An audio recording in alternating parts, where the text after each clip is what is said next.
All right, man. We got to talk about it. Are Kyle Shanahan and John Lynch on the hot seat after the way they mangled, botched, butchered the Trevis Gipson situation?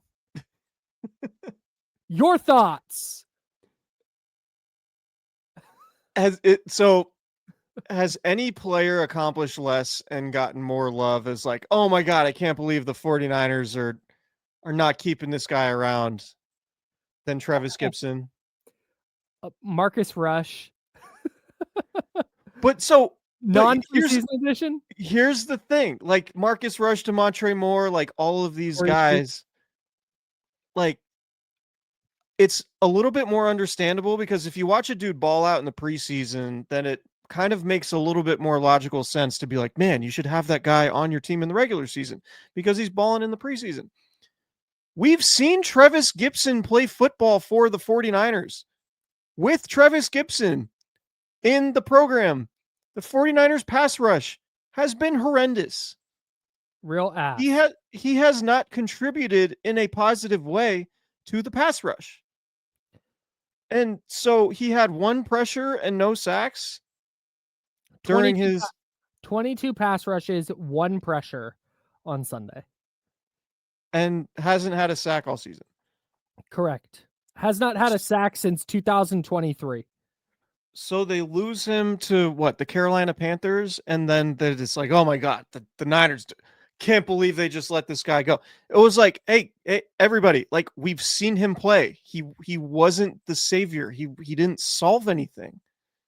So like, what are we doing? I think there's like a what's the word I'm looking for? Like an attachment to every player right now because they have so many injuries, and the idea that you would let go of a player or just let a player get out of the building because they were on your practice squad is like, you can't have that. Everybody's hurt. Oh my God, this guy who can play. Now who do we get? Because whoever you're going to get who's not Trevis Gipson is going to be even worse. And it's like, no, they trade for Keion White. They signed Clelin Ferrell. Are those upgrades? Probably. The bar is very low. But I think that's it. It's this idea that like, okay, it's already bad. And by losing a player who was there when it's already bad, you're automatically making it worse. And that's just not true. Trevis Gipson in the last 3 seasons has 100 and hang on. Oh my God. Quick math. 114 pass rush snaps and 11 pressures. That's bad. That's putrid. This is not an effective NFL player. And if the 49ers, like I saw people saying they mismanaged this because he ran out of they didn't mismanage it because he ran out of practice squad elevations. That's not why he signed with the Panthers signed him. The 49ers had him on their active roster. They released him and signed him back to the practice squad knowing that he would be a standard elevation and that would be his final one.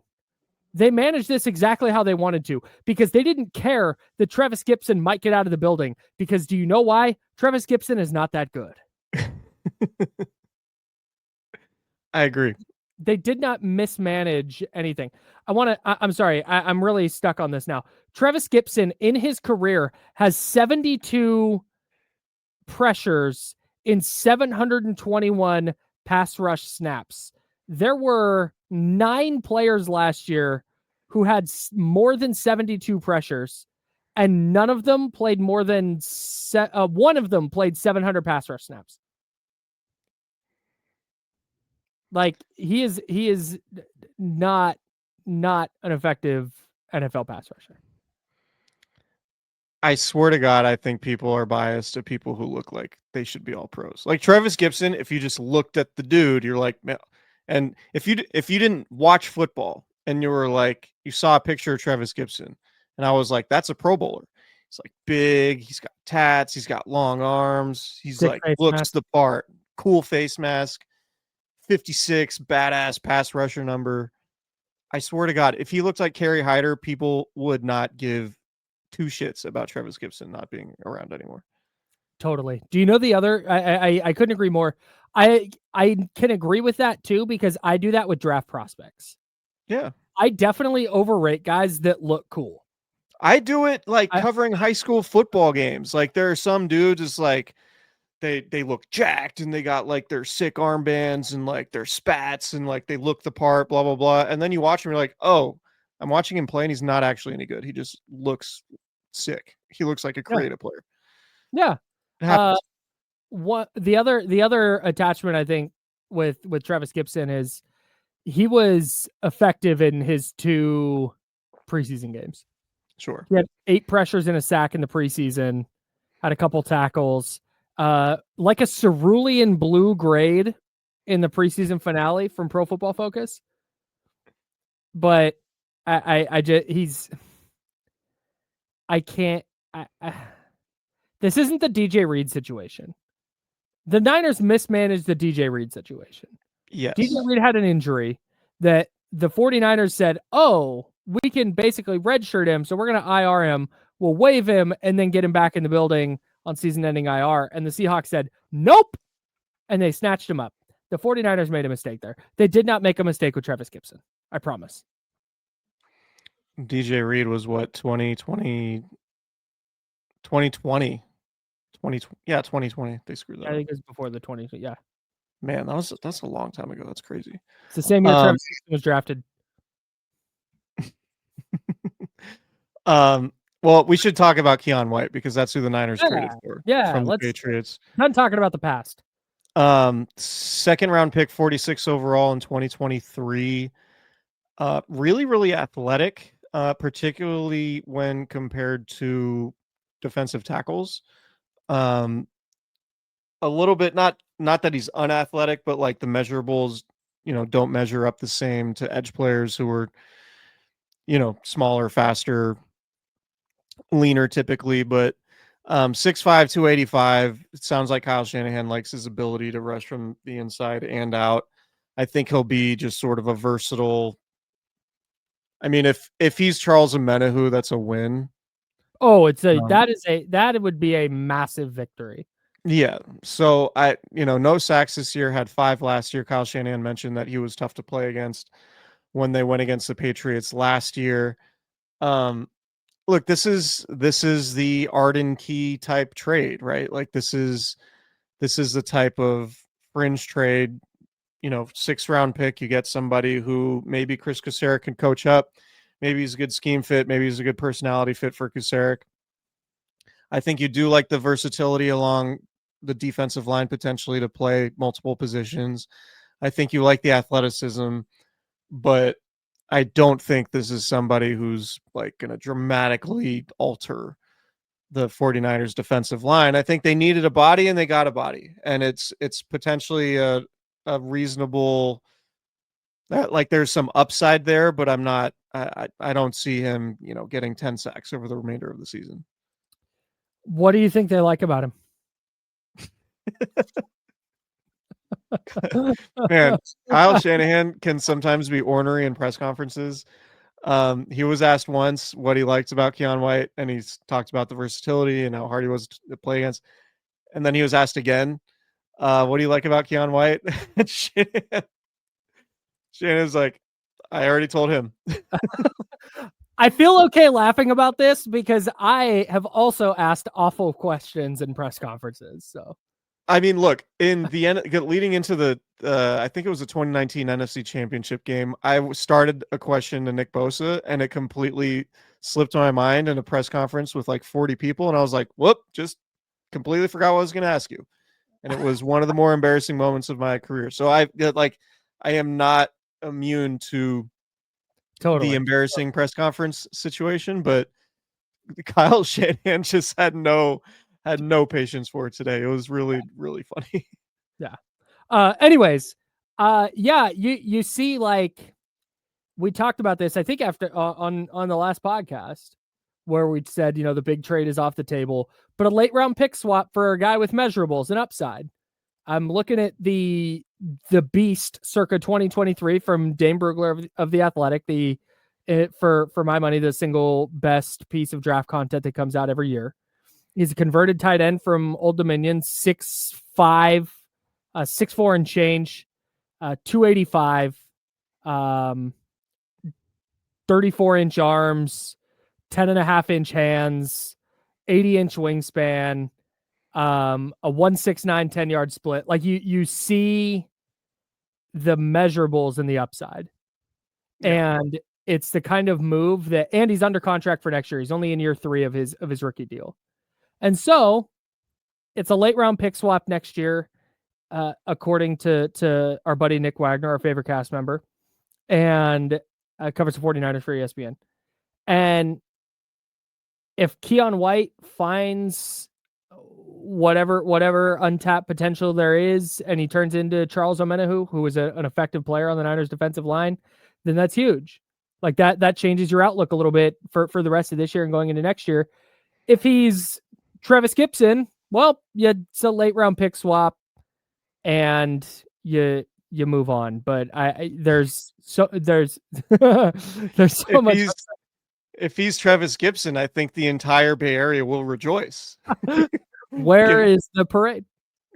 Given the love that Trevis Gipson received this week after the 49ers let him go. Yeah, like there's upside. And maybe he's good. Maybe he turns out to be a good player. Maybe he doesn't. But I like this trade for the 49ers. Yeah, and look, there's no when you lose all the pass rushers that they've lost, I think there's some, I don't blame the 49ers for not having Nick Bosa, right? Like Nick Bosa's a star player, former defensive player of the year. Like he got hurt. He tore his ACL. Like you had to pay Nick Bosa. It was a bet worth making. Yep. Yetur Gross-Matos, I don't know if that's a bet worth making. And I think you're seeing the issues with that now. If you want to go back to Leonard Floyd and you want to say, yeah, the 49ers really should have kept Leonard Floyd. Okay, sure. Was Leonard Floyd a $10 million player for you? I would argue that he was not worth that contract last year. And I did not and still don't have a problem with the 49ers not bringing him back, because I don't think he dramatically changes what the status quo is. And I think Bryce Huff is better when Bryce Huff is healthy. And now, Bryce Huff has a hamstring issue. And now the easiest thing in the world is to say, well, you should have kept Leonard Floyd. It's like, all right. With this guy being hurt, obviously. If the argument is that Leonard Floyd is a good 4th or 5th string defensive end, then yeah, sure, fine. You got me. But you're not going to pay that guy $10 million. Right. Like you'd love to have insurance up and down the roster and awesome depth at all these positions, but like that's just not realistic. The Robert Beal, all right, here's your last chance, didn't work out. Trevis Gipson, here's a shot, all right, didn't work out. Like that's these low cost risks instead of paying for a guy like Leonard Floyd, I think is the right move for the 49ers, because now you bring Keion White in. If Keion White is good, he's going to be more productive for you than Leonard Floyd would be, certainly in 2026. So it's been very clear the 49ers are viewing this season as a gap year almost. They can make the playoffs, cool, but probably not contending for a Super Bowl. What does this look like in 2026 and beyond? And Leonard Floyd did not fit that, or any of the defensive linemen they let go. Yeah. And I don't know. Speaking of fits, do you know what my favorite fits are? Are they lamb chops fits? Oh boy, are they? Tell me about sglambchops.com, Chris. Let me make sure I get the right. Here we go. All right. It's sglambchops.com. Their fall line is out now. I got this black sweater. I have not written copy, so shout out to Nick for making fun of me for struggling to decide or describe how much I enjoy this sweater. I can just say it fits perfectly. It's got a really great weight to it. Like you put it on and you feel like you're getting a hug. Is kind of how this sweater feels. Have you worn yours yet? Yeah, I put it on. I've not worn it out, but I did try it on. Totally agree. I was wondering if you could dig a little deeper on maybe describing the fit. I'm not going to. The black shirt is great. I haven't worn the black shirt yet, but obviously the best. I mean, I Come have on. bias, but the best thing available, or the best things available at sglambchops.com, are the Candlestick Chronicles hoodie and accompanying t-shirt, which you can get very reasonable prices, especially when you use promo code Candlestick20 to save 20% off your order. Can't say enough good things about the hoodie. I love the front logo. I love the big word mark on the back. I love the Lamb Chops logo underneath it. I love the collab. I love the fit. Love how warm it is, keeping me cozy in hoodie season now that it's officially here. So shout out to Lamb Chops. sglambchops.com is the website. Again, promo code Candlestick20 to save 20% off your order. Kyle, Yes. Yes, you and I Chris. make this. You and I make decisions every day, but on Prize Picks, being right can get you paid. Don't miss any of the excitement this football season on Prize Picks, where it's good to be right. You have a lineup for, I believe it's the Thursday night football game between the Baltimore Ravens and Miami Dolphins. Would you Yeah, I sure do. please? Would you please let the good folks know what you're rocking with this week? I don't have a great feel for this game. Mm. But as I was scrolling through, but this is why Prize Picks is the best. They give you so many options. There's so many players to choose from to put in your lineup. That, and I wanted to stick strictly football. I haven't dove all the way into basketball yet because in the NBA, I'm still I'm still trying to figure out what teams are what and what players are doing what. So I'm still digging into the NBA. So more than Wemby on the Wemby block numbers. Just go more than. Just more, more on Wemby blocks. All right, very good. Yeah. More on Wemby points, rebounds, assists, and that way you get to just root for Victor Wembanyama to do stuff. That's a way to have more fun with Prize Picks. But I'm going all running backs in the Thursday night football game between the Ravens and the Dolphins. I'm going Derrick Henry, so Lamar Jackson going to be back. But I also don't think the Ravens are going to be super eager to use him as he comes off of a hamstring injury and suffer a setback. So I think they're going to lean heavy on Derrick Henry, who's had a little bit of a slow year. It's a demon play, more on 1.5 receiving or rushing touchdown. So 1 receiving touchdown, 1 rushing touchdown, 2 of either one. And that's a W for me. And then Devon Achane, Miami Dolphins running back, I'm going more on 94.5 rushing plus receiving yards. I think the Ravens defense is going to be dialed in, but Achane is just such an explosive player that he gets 1 or 2 big touches, and I think he could get to the more on that 94.5 number. My multiplier is a 5x multiplier on the power play. No flex play option when you do just 2 in your lineup. You can pick up to 6. I'm just doing 2 for this football game, and I can't wait for Thursday night because of Prize Picks. So make sure you download the Prize Picks app to your smartphone and use code Candlestick to get $50 in lineups after you play your first $5 lineup. That's code Candlestick to get $50 in lineups after you play your first $5 lineup. Prize Picks, it's good to be right. Yeah, it is. Can we talk about Clelin Ferrell? Clelin Ferrell, yeah. What you got? Sure. I have not taken the dive, the Clelin Ferrell dive. What you got for me? I feel like the Clelin Ferrell edition is the perfect practice squatter. Elevate him 3 times, and if you still need him, you know what he is. He had a fine season for the 49ers in 2023. In fact, I think one of their issues in the Super Bowl was that they missed Clelin Ferrell, who was a really good run defender for them. Again, inside outside versatility, that seems to be a theme with the guys they're bringing in, starting with Michael Williams. Yetur Gross-Matos is that type of guy. We talked about Keion White. This is Clelin Ferrell. Ed, good run defender off the edge. Not going to expect a ton from him as a pass rusher, but he's a professional. Like he's a I think a rotational defensive lineman who won't be asked to do too much in whatever role he has at the 49ers. Yeah, completely agree. Familiarity certainly helps, particularly with somebody who only played 1 game this year. I would assume he's probably on the tail end, and I'm not of his career, and I'm not sure how many opportunities he's going to get. But if you're him and you're trying to maximize whatever you do have left, you go to a familiar setting, you go to a place where you're going to have opportunity to play and put some stuff on tape. You're going to go to a coaching staff that you're familiar with, that you excelled under, when he was with the 49ers in 2023. He had 3.5 sacks, 28 tackles, played all 17 regular season games. Yeah, got hurt in the season finale. Yeah.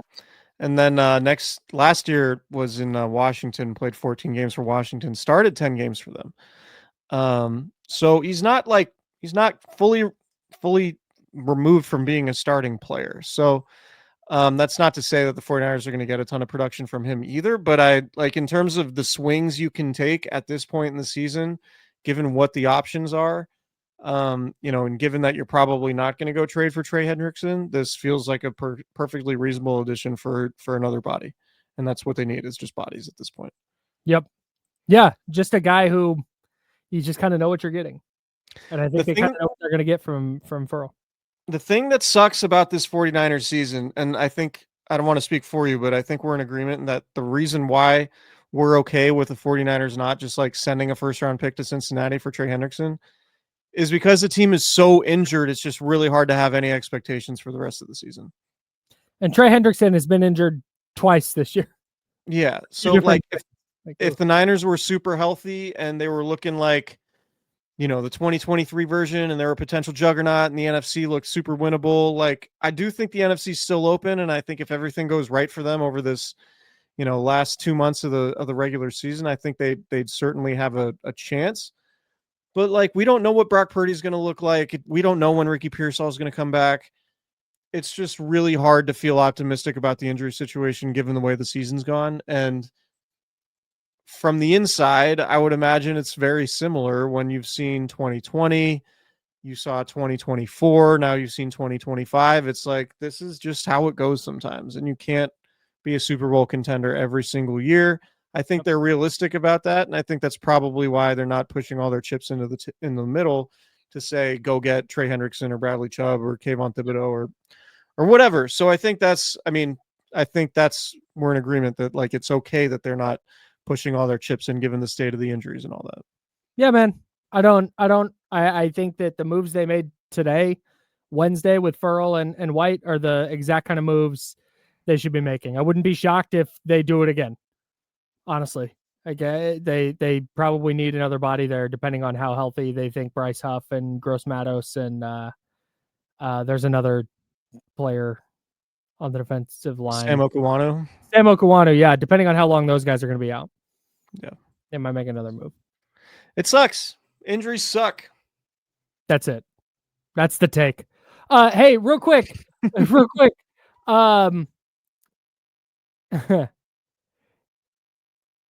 There has been some discourse about how Kyle Shanahan said that they loved Cam Scatterbo in the draft. Mm-hmm.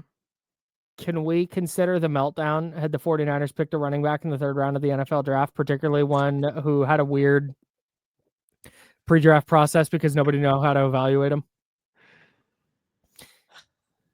I would have loved the pick. Would have been awesome. Right, retroactively. If they had made that pick, Kyle Shanahan and the 49ers would have gotten dragged through the streets of Santa Clara for picking a running back in the third round, particularly one that didn't have the measurables, the 40 time. Oh, that's not going to translate to the pros, another wasted pick. It would have been a mess had they done that. But now it's, they loved him. Oh, is there a conflict with Shanahan and Lynch? Oh, Nick Martin hasn't played a snap yet. Oh my God. Yeah, I'm talking about you, Josh Dubow. No, I just see this man, if they had it to do over again, they would probably pick Cam Scatterbo, but he was a really fun college player, but we've seen really fun college players not translate to the pros. And then it wasn't like he went with the next pick. He went 80 picks later.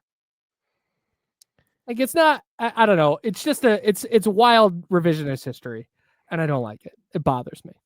I just don't always love when we overreact to somebody saying positive about somebody else in a press conference. Particularly a guy on the other team who just suffered a devastating ankle injury. Right. Like Kyle Shanahan's not going to get a Cam Scatterbo question. And then in any scenario, let alone like less than a week after he breaks or dislocates his ankle, he's not gonna be like, didn't love the explosiveness, like he's not going to critique a guy in that scenario in front of a microphone. Right. Be like, didn't love the route running, didn't think he was good in pass pro. Like that, you're not going to get that in a press conference. Of course, when any coach in the NFL talks about a player from another team, he's going to be effusive in his praise. That is just what they do. They are never. Kyle Shanahan has been around in the league smart enough that he's not going to shit on a player from another team who just got hurt in a press conference. Like, do you imagine how crazy that would be? It'd be like, nah, didn't like that guy. He sucked. Especially with how good he's been. Like, there's no world where he's saying anything negative about him. So we can't react to everything and believe that, oh, Kyle Shanahan was pounding on the table for Cam Scatterbo. Like, unless anybody was in there and can do any actual reporting on it, I am not going to believe that like there's some that the 49ers were ever close to drafting Cam Scatterbo. I'm sorry, I'm just not. Especially when they were very clearly here we go. Hang on. I have two points to make. Okay. One, they were very clearly going to draft a running back late, and it's also Isaac Orendo had a good finish to last year, and the idea going into this year was, okay, McCaffrey will be back healthy, and Isaac Orendo looks like an RB2. And they'll draft a running back late, maybe sign an undrafted guy, and they'll move forward. And that's how they'll do it. And that's how they should do it, because they should stop using mid-round picks on running backs. Like that. With the 49ers luck, Scatterbo would have had that injury in August. Yeah. And here's the other thing. Not that that's a reason not to draft him, but like right. And here's the other thing. On day 2 of the draft, did you guys have conversations in your war room at all about possibly drafting Cam Scatterbo? What did you think of him when you saw him on film at ASU? Quote, yes, we did, and we loved him. He was awesome. Yeah, you know what? He was awesome. Like, I'm sure when you watch tape over and over on guys, and so many of these guys look so similar, just in terms of their running style, or like there's just Cam Scatterbo is so different. Like everything White. he does. Sure. Well, yeah, that White running back, yeah. Yeah, but he's smaller, he's compact, the crazy ass runs, that insane ass game against Texas, which I'm sure Kyle Shanahan, the Texas Longhorn, watched live. Like I'm sure he was like, yeah, fuck yeah, Cam Scatterbo is so sick. But he went 80 picks later. The discourse, I can believe it, but I couldn't believe it. NFL coaches never have anything negative to say about another team's player. Ever, ever, ever, ever. Right. And they rarely do it. Like, they'll occasionally do it with their own guys, but even that's really rare. Yeah. So there's no scenario where Kyle Shanahan's gonna be like, nah. Did you talk about didn't love him on Texas routes? Man. Anyways, I had to get that off my chest. And I had to take a shot at our guy Josh Shubow.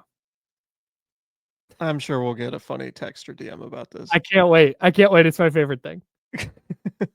Shout out to Josh, and shout out to his preferred college football program. Best of luck to the Wolverines of Michigan the rest of the way. We'll see. I hope the Connor Stallions court battle works itself out. Didn't they just decide to not appeal the penalties anymore? Did I see that headline somewhere? Oh, no, you're right. That is what happened. Oh, of course. Man. I mean, it's just, it's a total shame for that university to have its national championship completely marred by scandal like that. Huge bummer. Huge bummer. But at least as an Ohio State fan, I can feel comfortable in knowing that Ohio State's national championship was completely above board. Nothing wrong happened. There was nothing untoward happening. No sign stealing. So shout out to the Buckeyes, and shout out to it's a good lesson to learn if you're involved with the University of Michigan. Some of the best lessons are the hardest to learn. Totally. And for those of you who maybe like winning championships isn't your thing, head out to Sac State and catch NBA Youngboy after their next home game. Damn. All right. We'll talk to you guys later in the week to preview 49ers and Giants. See ya. Shout out to Al Roker.